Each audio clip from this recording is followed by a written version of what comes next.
Hi mga ka-fighting, mga kapatid. Kumusta kayo? Grabe. So ngayon, masasabi kong medyo okay na si Will. Medyo.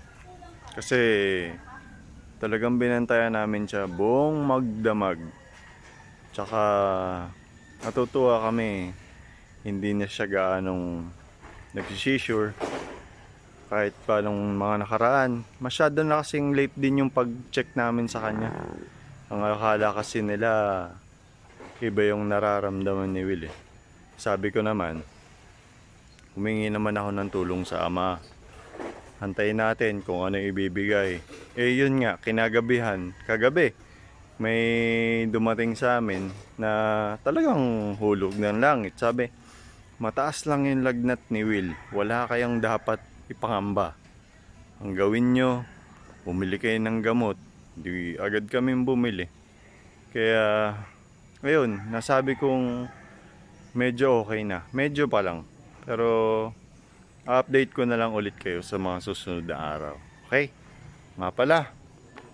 Ang aking kalakasan. Ang aking kalakasan sa umaga. Kaya tara, maglakad na tayo. Di natin makakasama si Kuya Michael kasi umalis. May nilakad sila. Tara, pisana natin. Nagtakin pa kasi ako. So paano? Tara, lakad na tayo. Kasi 7:30 na.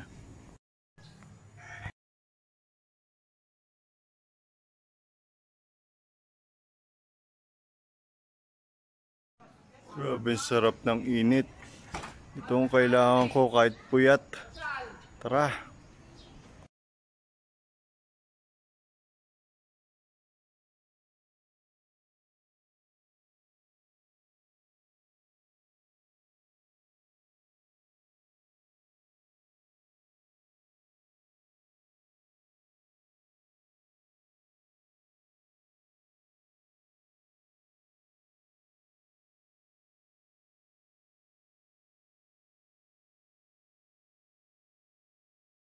Hi guys.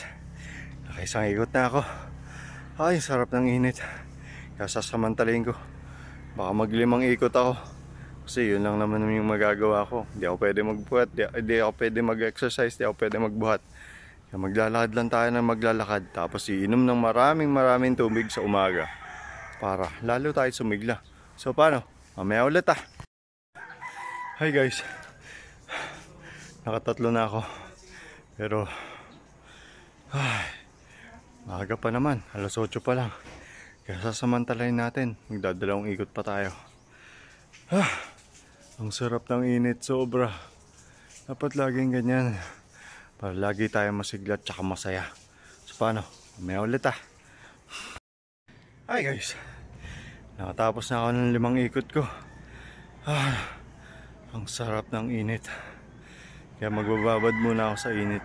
Kahit puyat tayo, kailangan natin ng sikat ng araw para lalo tayong lumakas, lalo tayong sumigla, di ba?